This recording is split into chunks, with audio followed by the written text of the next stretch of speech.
ఇప్పుడు సోషల్ మీడియాలో ఫేస్‌బుక్‌లో కావచ్చు, ఇన్‌స్టాలో కావచ్చు, యూట్యూబ్‌లో కావచ్చు, ఎక్కడ చూసినా కనిపిస్తున్న పేరు, వినిపిస్తున్న పేరు గుకేష్.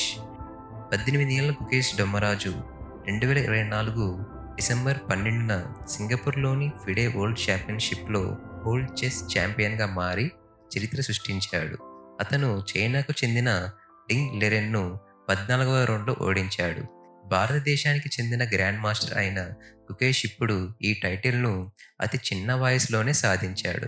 గ్యారీ కాస్పరోవ్‌ను మించిపోయాడు. ఆయన 1985లో 22 ఏళ్ల వయసులో ఈ టైటిల్‌ని గెలిచాడు. ఈ విక్టరీతో గుకేష్‌కి 12 కోట్ల రూపాయలు ప్రైజ్ మనీ కూడా దక్కింది. అలాగే అతను ప్రపంచవ్యాప్తంగా ప్రశంసలు అందుకున్నాడు. ప్రధాని మోడీ, రాష్ట్రపతి, విశ్వనాథ్ ఆనంద్, సచిన్ టెండూల్కర్, విరాట్ కోహ్లీ, ఆలియా భట్ లాంటి ప్రముఖులు సోషల్ మీడియాలో అతనికి కంగ్రాట్స్ చెప్పారు. గూగుల్ కూడా అతని విక్టరీని దృష్టిలో పెట్టుకొని లోగోని కూడా చేంజ్ చేసింది.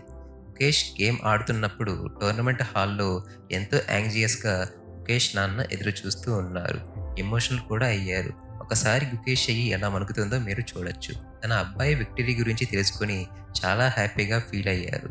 ముఖేష్ విక్టరీ సోషల్ మీడియాలో వైరల్ అవ్వడమే కాదు, ప్రతి ఒక్క ఇండియన్ ఫ్యాన్ అతన్ని అభినందించారు. చెన్నైలో 2006 మే 29న జన్మించిన గుకేష్ చిన్నప్పటి నుండి ఎన్నో విజయాలు సాధించాడు.